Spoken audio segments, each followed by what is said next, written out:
কাকন, মুখ তুল মা।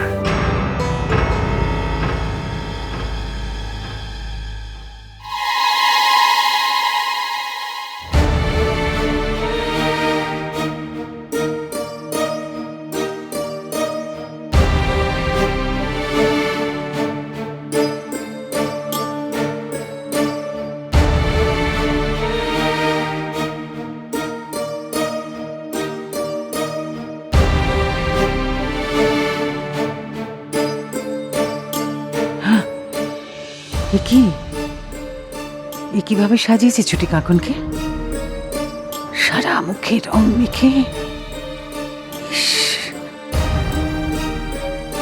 কিছু মনে করবেন না, মেয়েকে দিয়ে কি আপনারা অন্যভাবে পয়সা রোজগার করেন নাকি?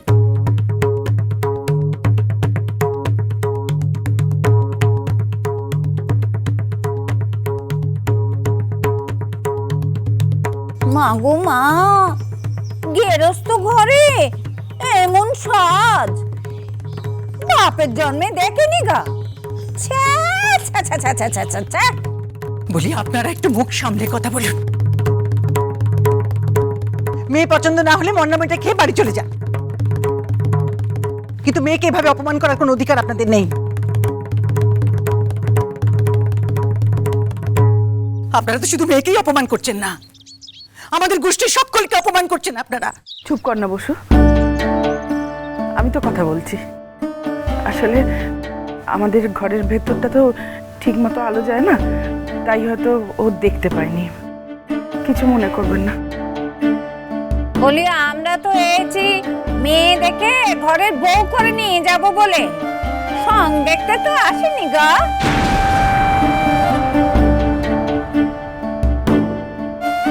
আর আপনারা তো অপমান করলেন, আপনারা অপমানিত হলো। মেয়েকে এমন সাজ সাজিয়ে এনেছেন যে ভদ্রলোকরা এমন মেয়েদের দেখলে তারপর মেয়ে তো এমন হাড়গিলে চেহারা, তাতে আবার মুখে বয়সের ছাপও পড়েছে। তার আবার লজ্জা। দেখুন, আমাদের হলো চাষবাসের সংসার, মাটির বাড়ি। আমাদের বাড়ির বউ হয়ে গেলে মুখে মাটি মাখো চলবে, কিন্তু পাউডার কিনে বাজে খরচ করতে আমরা রাজি না। মোট কথা, ফ্যাশন করা মেয়ে আমাদের বাড়িতে চলবে না।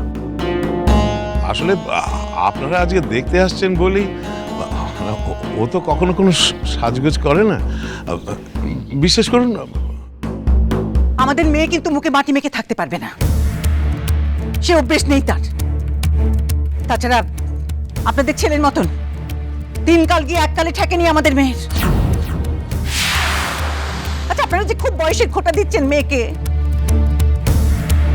বলি আপনাদের ছেলের এই বয়সে আবার নতুন করে বিয়ের শখ চাপলো কেন শুনি?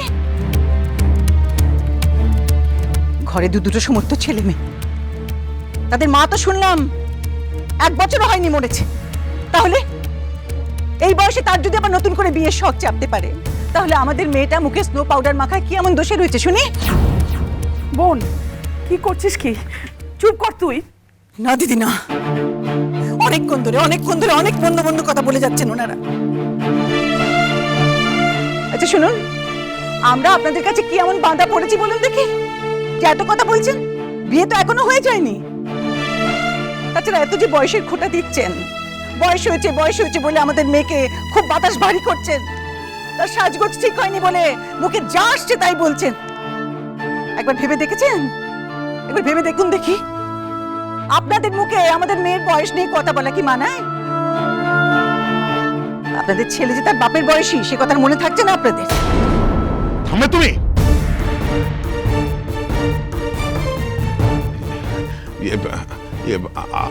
আপনারা কিছু মনে করবেন না, আমার স্ত্রীর মাথাটা একটু গরম তো, ওই কি বলতে কি বলে ফেলে। কিছু মনে করবেন না, আসলে মাথার উপর এত চাপ তো আমাদের। মেয়ের বিয়ে দিতে না পারলে প্রতিবেশীরা তো ছেড়ে কথা কইবে না। তাছাড়া বোঝেন তো, আমার নিজের মেয়েটারও বিয়ে দিতে হবে।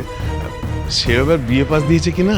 অনেক অপমান সহ্য করেছে, অনেক বড় বড় কথা কয়েছেন। আপনাদের আর কোনো কথা আমি শুনবো না। মামা বাবু, মাইমা, চলুন আমরা এগোই। চল, দয়া করুন আমাদের। আর আমি কথা দিচ্ছি, আপনারা যা বলবেন, যেমন ভাবে বলবেন, আমার মেয়ে তাই শুনবে। আমি মুছিয়ে দিচ্ছি। বস।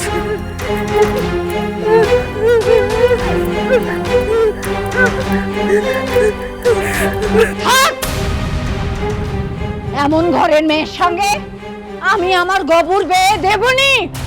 চল, চলে আয়। ওই, আপনার পায়ে পড়ছি, আমি কথা দিচ্ছি, মুখে মাটি ছাড়া আমি কোনোদিন কিচ্ছু মাখবো না। গরু ধোয়া থেকে শুরু করে সংসারের সব কাজ আমি করব। আপনি যাবেন না, আপনি চলে যাবেন না। ছি ছি ছি ছি, কি নির্লজ্জ মেয়ে! এমন মেয়ের সঙ্গে কখনো সম্মত নয়। ছে ছে ছে ছে ছে ছে, এই মেয়ে তো দেখছি বিয়ে পাগলা হয়ে গেছে। বিয়ে পাগলি ছুরি। ছে, পাছাড়, পাছাড় বলছি।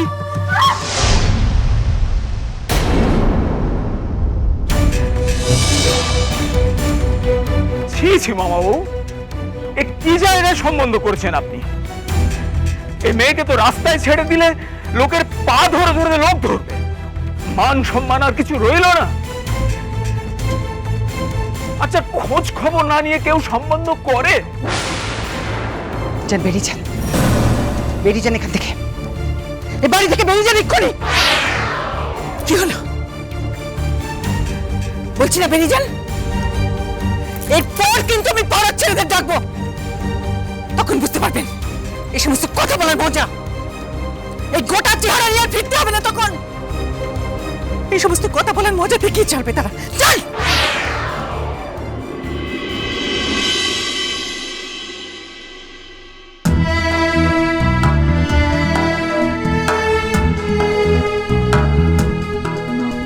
কাকুন, ওঠ মা, ওঠ। আচ্ছা, তোকে কি ভূতে পেয়েছে নাকি? তুই চাষাটার পা ধরতে গেলি কি করে? লজ্জা কেন বলে কিচ্ছু নেই তোর? নে, উঠ।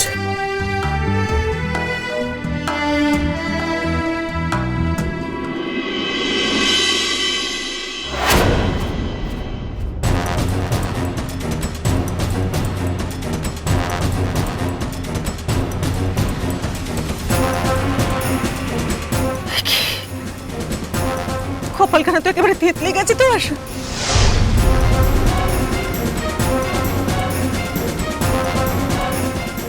রক্ত বেরোচ্ছে। ও দিদি, দিদি দেখো, দেখো তোমার মেয়ের কপালখানা দিয়ে কেমন রক্ত পড়ছে, দেখো। ও দিদি, খুশি? এবার খুশি হয়েছে তো তুই?